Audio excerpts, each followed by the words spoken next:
I'll let you Thank take it you. away. Thank you, JLo, for the shout out and the love. I love you back. So we're good friends. So there's a lot of mutual respect here. But let's get going because there is so much to do. So we are talking about from detection to diagnosis and cancer screening. And my goal anytime that I'm, chatting with you guys, and I know it's a little bit one way when we're doing these webinars, is to give you really practical information. So if you're going to work tomorrow, if you have to work Thursday, that you'll be able to apply this information to what you're doing. These are the companies that I speak and consult for. Antech is obviously sponsoring this event, and I'm super grateful for that. I do also consult for Volition, which is the company that developed the NuQ vet cancer test. I always tell people if you've never heard me speak that I never will speak about a product or a diagnostic that I don't 190% support. So that is my pledge, my promise to you. So we're not doing an official poll, but if you could just put some answers in the question and answer box. So just trying to get a feel of are you using the NuQ and or cadet BRAF in your practice? So just pop a one in that box if you use both regularly. If you use at least one, you can put a number two in there. If you've heard of it but don't yet use it, but obviously you're interested, that would be a number three. And if you're brand new to both, you're not even really sure what to do or when to do or how to use it or how to talk to clients, let's pop a four in there. So, and then JLo will kind of keep tabs of that for us and we'll report back on that later. My other question for you as we get going is what are your biggest questions? Like when you think about, oh, cancer screening in practice, like what are your concerns? And is it, I don't know how to pick the right test? Like which patient should I pick? What do I say to owners? Like, what do I say before the test? How do I describe the results? So that would be number two. So again, just pick one that fits you. How do I fit these into my workflow? That might be a big a question, or all of the above. And that's usually what I get with that. But again, this will just help me in the future also really target and make sure as I always adjust every talk before I do it that we're hitting the points that are really important for you. So what we're talking about today is the NuQ vet cancer test, which is a cancer screening test, a little bit more broad. And then we're going to focus in on the cadet BRAF urine test.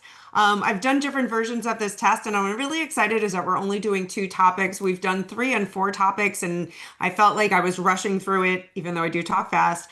And this will give us more opportunity to unpack each of them. But let's start with a 30,000 foot view, as I like to say. So when we think about canine cancer, and I know you guys have heard these statistics, but it's estimated that one in four dogs and almost 50% of dogs over age 10 will develop cancer. Estimated that there's 6 million new cancer diagnoses a year, and up to 33% of those cancers, so a third of them are lymphoma and hemangiosarcoma in dogs. And the problem with cancer diagnostics, and this is what we're all seeing in the trenches, is that we're often seeing these cases late when they're metastatic. It's costly to diagnose them and potentially invasive, whether we might have to do chest x-rays, ultrasound, CT scans and biopsies.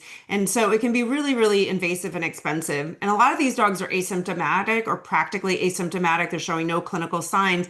And a lot of the times, if they are showing clinical signs, maybe they're coughing or something, they wait it out. They want to see if it resolves. And then when, if we're thinking about, well, how do we screen our pets for cancer?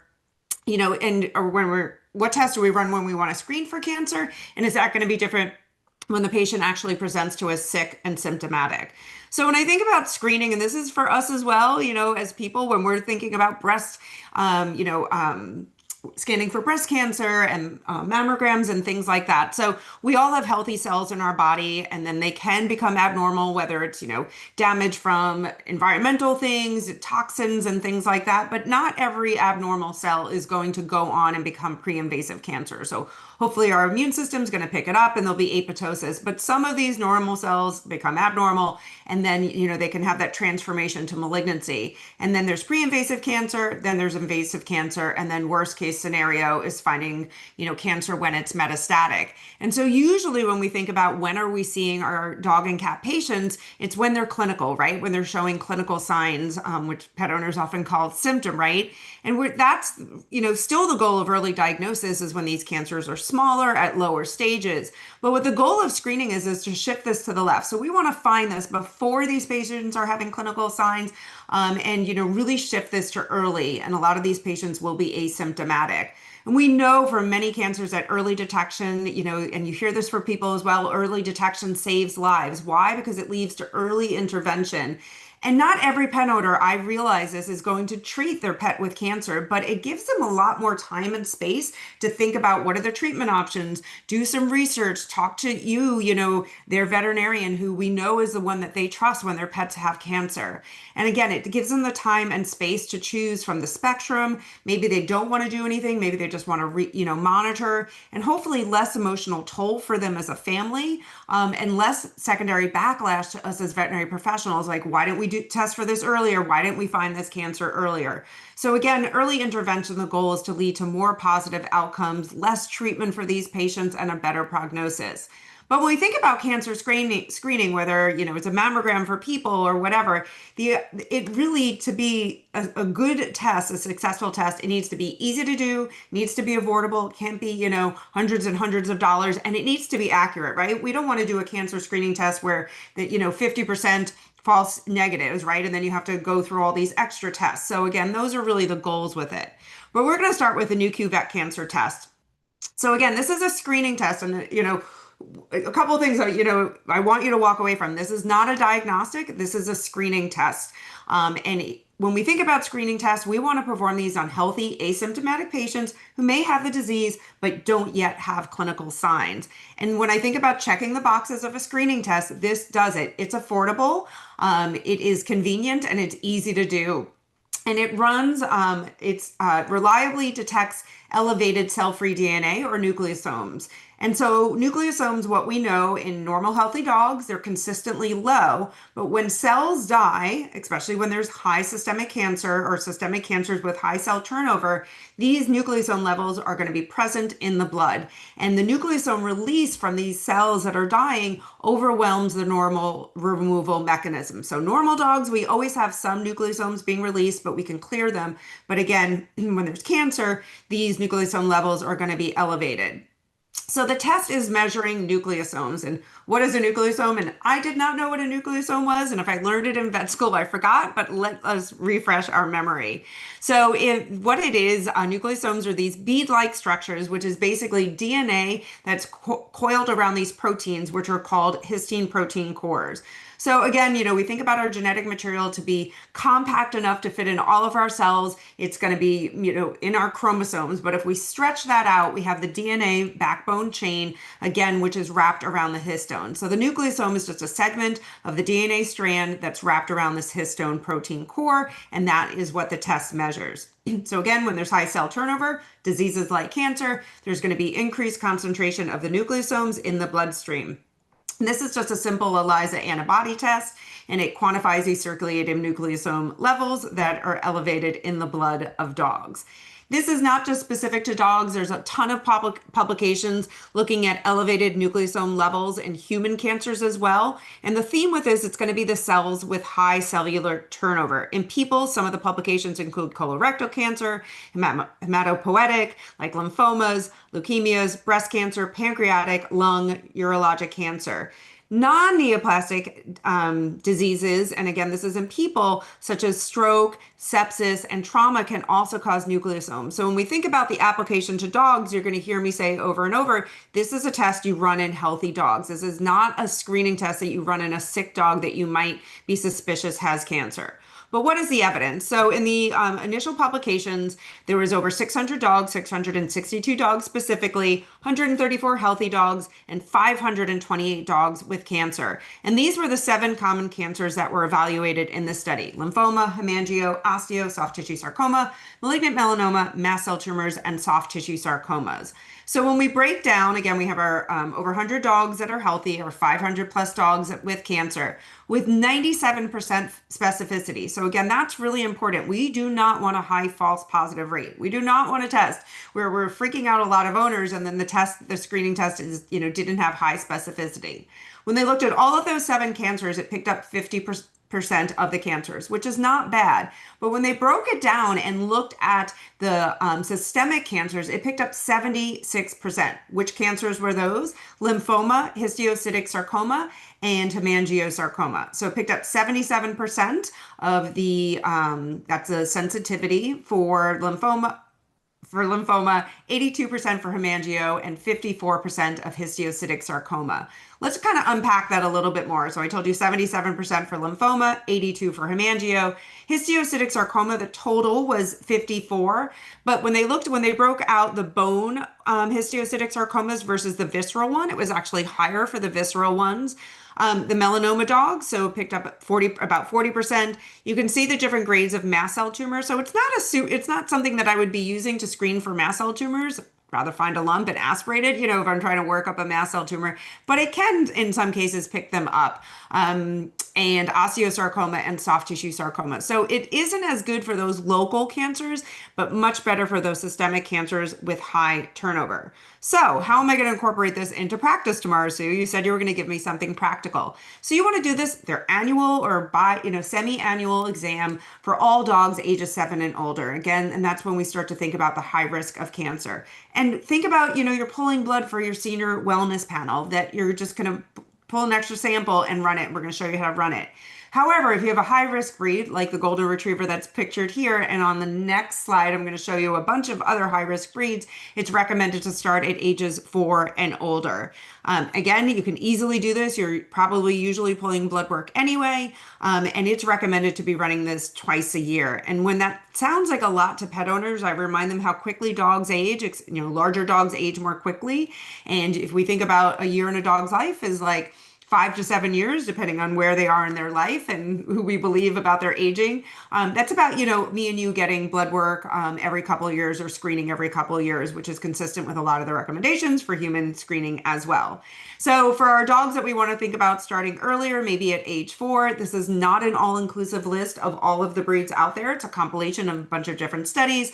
But again, I'm sure you're seeing breeds that you see, very often in practice. Lots of labs, Goldens. I have a Labrador myself, Penelope, Bernese Mountain Dogs. And again, so these are dogs that have an overall high cancer screening. Obviously, when we talk about the BRAF and bladder cancer, urothelial carcinoma, Scotties have a crazy high risk for just that cancer, but they're not on this table or this picture as well.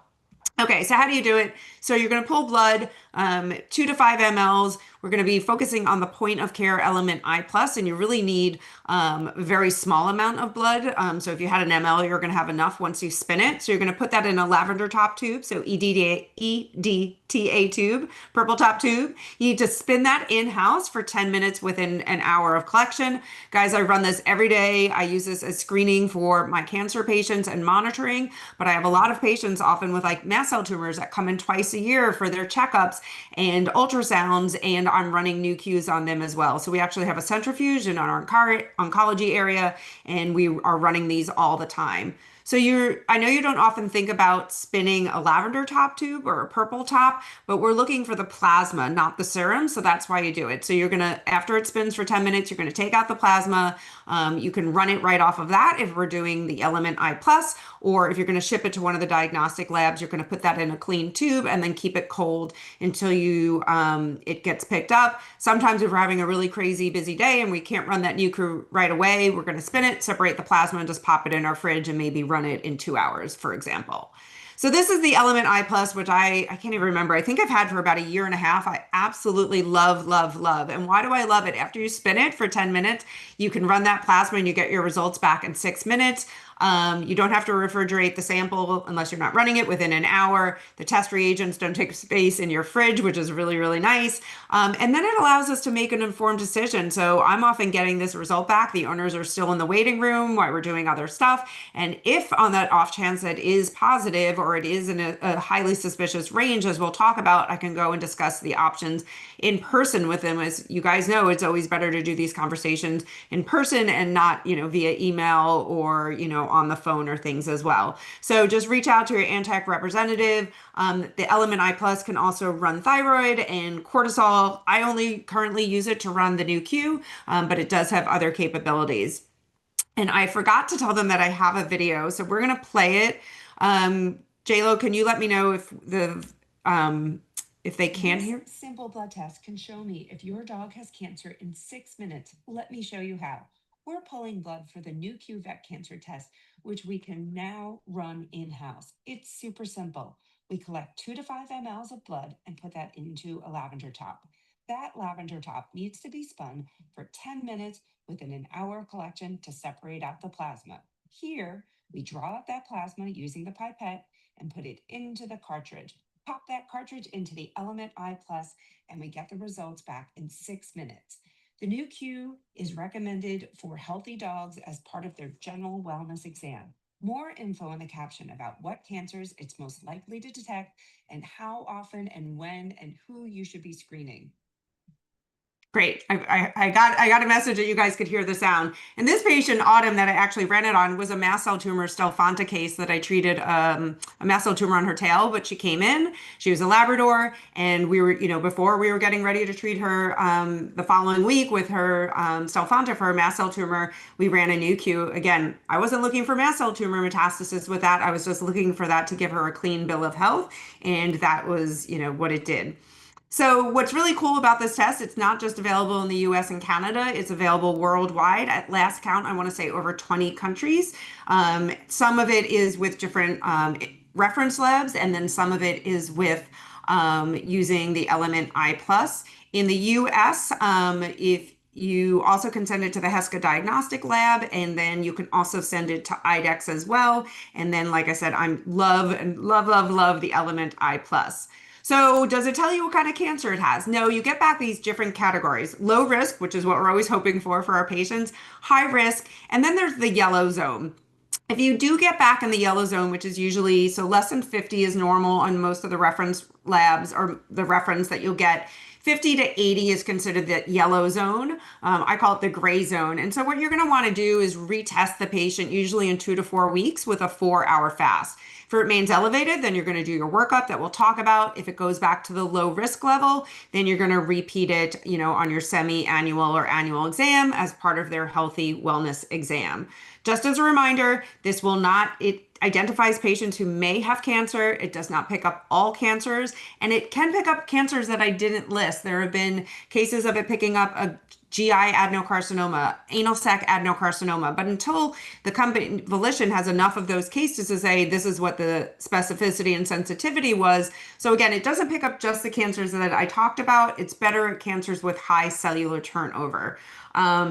It localized ones like osteo, soft tissue sarcomas, local mast cell tumor, unlikely to cause those nucleosomes to go up. Cannot differentiate between severe systemic inflammation, your vomiting dog with pancreatitis, a dog that, we talked about how trauma can cause nucleosomes. So again, this is really intended to be a healthy wellness exam when you're pulling regular blood work on them. And again, it's a screening test. It's not a diagnostic. So again, we want to do confirmatory tests. How do we work it up? And you guys know this, right? So if you got back a high suspicion or even a yellow and the dog's still there, I even will go back and refeel their lymph nodes. Maybe I wasn't focusing on thinking about lymphoma in that patient. I'm going to do an oral exam, make sure I didn't miss something. I'm going to do a rectal exam, feel their neck, look for any masses or lesions. If you haven't run a minimum database, I would do that. If it ends up that you're thinking about lymphoma, you might do immunophenotyping for B versus T. You may need to do aspirates. You may need to do biopsy, and then also diagnostic imaging. So usually going to start with chest x-rays and an ultrasound. And some of the cases, and I'll show you when we talk about Benji, one of my cases, we'll talk about why you don't always see everything on chest x-rays and ultrasound, and sometimes we need that advanced imaging. But why is early detection so important specifically for the two top cancers that this is good at picking up? And so this is from my lymphoma talk, but this is some of the prognostic factors for lymphoma in my, from highest importance to some of the less important ones. And so the top two prognostic factors for lymphoma are what? Phenotype, right? B is better, T is tougher, and if the dog is sick at time of diagnosis. So what we're hoping, again, going back to that first thing where I talked about shifting the, everything over to the left, we want to find this in these asymptomatic patients before they're sick. And that is the second, best prognostic factor for dogs is the lymphoma patients that are healthy and not sick yet from their lymphoma. What about hemangiosarcoma? What's prognostic for that? And so stage is prognostic, and stage is something that you may not remember the exact staging protocol that we have for it, but you'll see that there's stage 1, 2, and 3, and then we break it down by tumor, lymph node and whether or not there isn't distant metastasis. And so you see for tumor, most of the dogs that we typically see, right, are the hemoabdomen. So they have these large tumors that were growing and then they ruptured. And so you can see on the staging system, a stage 2 is usually T1 or T2. So most of the dogs are unfortunately already stage 2 because they have these ruptured splenic masses. If they have regional lymph node involvement, it makes them stage 2. And then if they have distant metastasis, it's stage 3, right? So whether they have liver mets or lung mets or mental mets and things like that. So we know that dogs, if we can find it earlier when they're at a lower stage, they're going to do better. Some of the other prognostic factors, we know that dogs that, just get surgery, even though it's palliative, they will usually succumb to their metastasis. Gross non-surgical disease, again, those stage 3 dogs, those dogs have a worse prognosis. And we have a better prognosis, had been published with stage 1 non-ruptured hemangio. And again, that is what I love about this test is I want to be able to find these cancers earlier. And again, if it's not a hemoabdomen, you can let the owners go home and think about what they want to do for this splenic mass. But when it's a hemoabdomen, we know that just really accelerates the decision-making process and how stressful that is for everyone. We know that dogs that get chemotherapy, it improves their survival time. And there are some, reports of long-term survivors. It's Modiano at Minnesota has been doing a lot of the work. And so, stay tuned for more information about that. But let's do some case examples because I feel like this is where it really kind of, for me, comes together. So Charlie's a patient of mine. He, at the time of his diagnosis, was an 8-year-old male castrated Labrador. He was not your typical lymphoma patient. He actually presented through ophthalmology at my hospital and internal medicine because he had uveitis. And he was blind when he came in. He was worked up by our internist who aspirated a pretty subtly enlarged popliteal lymph node because I felt it that day and I was like, that was a good catch. And it turned out cytology confirmed intermediate to large cell. We ended up phenotyping it was a B cell. So B is better, right? Typically better prognosis. Started CHOP and then was transferred to me. And he graduated chemo in the beginning of this year in January. I like to see my patients back monthly. And so the NuQ, in addition to using for screening, has also been published to show that you can use it for monitoring. And that's always been one of the challenges in these guys is, do we just aspirate their lymph nodes? How do we monitor them? So he came in his first month after graduating. We did blood work that time. Everything was normal. His lymph nodes were normal. And we ran the NuQ and it was normal as well. Comes in the following month. He's still doing super fantastic. The owners wanted full blood work, including a thyroid because he was due for it. I thought one of his popliteal lymph nodes was a little bit prominent. I'm pretty good at aspirating usually. I couldn't get a good diagnostic sample. So we ran the NuQ. Charlie's owners are in the waiting room and it came back really high in that high risk, high suspicion. And I was like, I'd already felt his lymph nodes. I'd already tried to aspirate. So I put the owners back in an exam room and I said, I'm concerned that there's either something else going on or Charlie has relapsed. So we did some thoracic radiographs, chest rads. They were normal. We did an abdominal ultrasound. The internist calls me and she's like, Sue, there is a, 0.7 by almost 1 centimeter nodule in a spleen that I would have told you is probably just a benign regenerative nodule, but because your NuQ is so high, do you want me to aspirate it? So we aspirated it and it was consistent with recurrent lymphoma. And this is his actual cytology from the digital cytology machine that we use. There was also some extramedullary hematopoiesis. So because of that, we were able to restart chemotherapy the following week. He relapsed 2 months after finishing his CHOP protocol. So we decided to alternate doxorubicin with Tenovia. They could only get 6 life cumulative doses of doxo. So once he ran out of doxos, because he got 4 in the CHOP, we started alternating Mito and Tenovia. His NuQ normalized during chemo. We were super excited. You can see him here in chemotherapy graduation. The day before I was about to finish, so the plan was to do 6 doses, 3 of each. He was going to graduate on Tuesday, September 16th. He came in on a Monday when I was in the hospital and he wasn't feeling well. It was kind of subtle. They just said he wasn't eating, but he's a Labrador. It wasn't normal. He was a little bit tired and maybe he was breathing harder. So the intern consulted with me. We ran some blood work. We did chest radiographs and I said, hey, let me get some blood and just run a NuQ on him. Let's just see what's going on. And his NuQ was greater than 650. We got an ultrasound that day as well, and his liver, spleen, and abdominal lymph nodes were consistent with relapse. So his peripheral lymph nodes had not relapsed yet. So he went back on chemotherapy, and then I'm sad to say that he was just euthanized about a week ago. He just didn't respond to any of my other rescue protocols. But I have to tell you, I believe in the NuQ, but this case made me believe in the value of the NuQ. Again, it picked up when it was just his spleen, right? His lymph nodes were normal. It's been a really good test in monitoring. And for him for his remission status for his lymphoma. So the other case I'm going to tell you about is Benjamin and Boomer. And so I first met Benji, 9-year-old male castrated Labrador. He had been diagnosed with his primary care veterinarian with splenic hemangio.